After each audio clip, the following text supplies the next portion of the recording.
அன்பார்ந்த நேயர்களுக்கு வணக்கம்.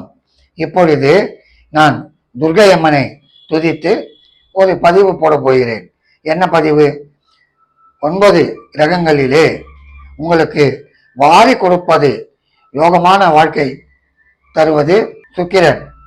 எப்படி என்றால், ஒருவன் முன்னேறிவிட்டால், ஒருத்தருடைய வாழ்க்கை திடீரென்று மடமடமடமடன் முன்னேறிவிட்டால் என்ன சொல்கிறோம்? அவனுக்கு என்னையா சுக்கிரதத்தை அடிக்குதியா? சுக்கிரன் அப்படி வாரி கொடுப்பான். சாதாரண விஷயம் அல்ல. சுக்கிரன் ஏகபோக சுகபோக வாழ்க்கைக்கு முக்கியமானது. அந்த சுக்கிரன் லக்னத்தில் இருந்தால் என்ன? லக்னத்தில் இருந்தால் அழகிய தோற்றம், சிரித்த முகம், அன்பாக பேசக்கூடியவர்கள். லக்னம் முக்கியமானது. லக்னத்திற்கு 2 இருந்தால் குடும்பஸ்தானத்தில், தனஸ்தானத்தில் அவர்களுடைய குடும்பம் சுவிச்சமாக இருக்கும். தனவரவு வந்து கொண்டே இருக்கும். ஆகவே பிரச்சனை இல்லாத வாழ்க்கை அவர்களுக்கு மகிழ்ச்சியை கொடுத்து கொண்டிருக்கும். சரி, 3வது அந்த இடத்திலே லக்னத்திற்கு 3 எந்த லக்னமானாலும் இருக்கட்டும், 3வது இடம் புகழ், இசை எல்லாம் கொடுக்கக்கூடியது. எங்கேயோ போயிட்டாயா அவன், அந்த புகழை கொடுக்கக்கூடியது 3வது இடம். அதே நேரத்திலே இளைய சகோதர ஸ்தானம், இளைய சகோதரி ஸ்தானம் அவர்களுடைய வாழ்க்கையும் அருமையாக இருக்கும். 4வது ஸ்தானம் சுகஸ்தானம் என்போம். அந்த சுகஸ்தானம் வண்டி, வீடு, வாகனம் எல்லாமே கொடுக்கக்கூடிய ஒரு இடம். அது மட்டுமல்ல, தாயாரையும் குறிக்கக்கூடிய ஒரு இடம். அது மட்டுமல்ல, பெண்களுக்கு கற்புஸ்தானம். அந்த 4ஆம் இடத்திலே சுக்கிரன் அருமையாக இருந்து விட்டால் பிரமாதமாக இருக்கும். வண்டி வாகனத்தோடு வாழ்க்கை பிரமாதமாக இருப்பார்கள். ஆனால் கற்புஸ்தானமாக இருப்பதால் அந்த சுக்கிரனோடு பாபிகள் சேர்ந்து விட்டால் அவர்கள் ஜாகிரதையாக இருக்க வேண்டும். சரி, 5வது ஸ்தானம் புத்திரஸ்தானம், காதல் ஸ்தானம். புத்திரபாகியம் 5லே சுக்கிரன் இருந்தால் அருமையான புத்திரர்கள் அவர்களுக்கு பிறப்பார்கள். அவர்களால் இவர்களுக்கு பலன் உண்டு. காதல் 5 தான் காதலை கொடுக்கக்கூடிய ஒரு ஸ்தானம். அந்த ஸ்தானம் சுபிட்சமாக இருந்தால் அவர்கள் விரும்பும் இடம் அவர்களை வந்து அடையும். இல்லை, அங்கே இவர் சென்று அடைவார், திருமணம் நடக்கும். ஆனால் அந்த 5லே பாவிகள் சேர்ந்தால் காதல் விஷயத்தில் தோல்வி உண்டாகும். சரி, 6 ரணரோகம், கடன் 6வது ஸ்தானம். அந்த 6வது ஸ்தானத்திலே சுக்கிரன் இருந்தால் வாழ்க்கையில் வெற்றி உண்டு. அதே நேரத்திலே அந்த சுக்கிரனோடு பாவிகள் சேர்ந்தால் தேவையில்லாத கடன், தேவையில்லாத ஆடம்பர செலவு, தன்னை பெருமையாக நினைக்க வேண்டும் என்று அமக்களமாக செய்வார்கள்.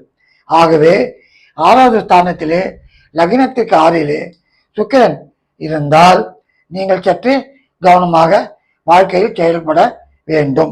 7வது ஸ்தானம் லக்னத்திற்கு 7 களத்திர ஸ்தானம் என்போம். அங்கு சுக்கிரன் இருந்தால் அருமையான வாழ்க்கை துணைவி அமையும், சந்தேகம் இல்லை. சிலர் கூறுவார்கள் 7 இருப்பது நல்லது அல்ல. என்னுடைய அனுபவத்தில் பார்த்து விட்டேன். 7 சுக்கிரன் இருந்தால் அருமையான மனைவி, அருமையான கணவன் நிச்சயமாக அமைவார்கள். ஆனால் அந்த 7லே சுக்கிரன் இருந்து அவனோடு ராகுவோ கேதுவோ சேர்ந்து விட்டால்தான் இல்லற வாழ்க்கையில் புயல் அடிக்கும். ஆகவே அந்த விஷயத்தையும் நீங்கள் பார்த்து கொள்ளுங்கள். சரி, 8 குடும்ப பாதிப்பு கண்டிப்பாக கொடுக்கிறது. 8லே சுக்கிரன் இருந்தால்தான் பிரச்சனை உண்டாகிறது. அது அந்த அளவிற்கு நன்மை செய்யவில்லை. அதையும் நான் பார்த்து விட்டேன். 8ல் சுக்கிரன் இருக்கும் ஜாதகம் சாதாரணமாக சற்று குடும்ப விஷயத்திலே கவனமாக நிதானமாக போக வேண்டும். எடுத்ததுக்கெல்லாம் பிரச்சனை வரத்தான் செய்யும். ஆகவே நண்பர்களே, 8லே சுக்கிரன் இருக்கும் ஜாதகம் சற்று கவனம் தேவை. 9 பாகியஸ்தானம். அடாடாடா, அங்கு சுக்கிரன் இருந்து விட்டால் தொடுவது எல்லாம் பொன், மண்ணும் பொன்னாகும், தேடி வரும் லட்சுமி மூட்டையை கட்டி கொண்டு வீட்டிற்கு வந்துவிட்டால். ஆம், பாகியஸ்தானத்திலே சுக்கிரன் இருந்து விட்டால் ராஜயோகம், ஏகபோகமான வாழ்க்கை கண்டிப்பாக அந்த இடத்துல சுக்கிரன் கொடுக்கிறது. 10, எது தொட்டாலும் ஜெயம். கார்மெண்ட்ஸ், வட்டி வியாபாரம், அழகு சாதனங்கள், ஸ்டேஷனரி, என்ன தொழில் எது தொட்டாலும் பிரமாதமாக முன்னேறுவார்கள். கவலையே இல்லை. அவருடைய வாழ்க்கை படிப்படியாக இல்லை, லிப்டிலே போகும்.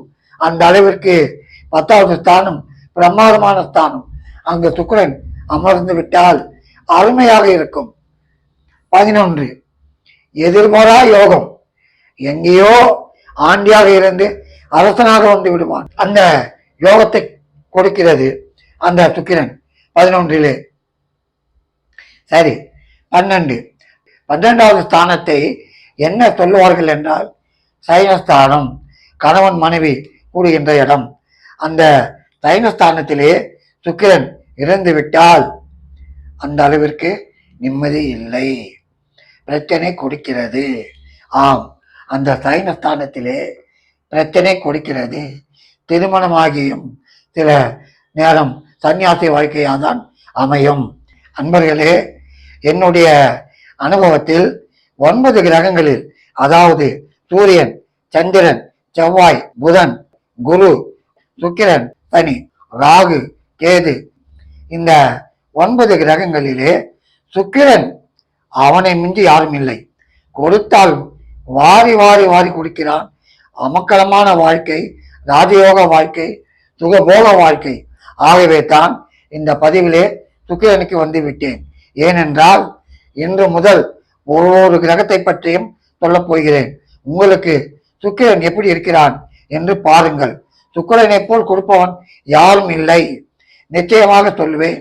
ஆகவேதான் சொல்லுவார்கள், அவனுக்கு என்னையா சுக்கிர தசை அடிக்குதியா அப்படி என்பார்கள்.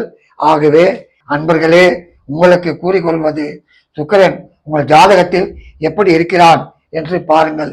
பொதுவாக பெண்களுக்கு சுக்கிரன் நன்றாக இருந்தால் அசைக்க முடியாத அவர்களை அந்த அளவிற்கு ஆடம்பரமாக வந்து விடுவார்கள். நன்றி, வணக்கம்.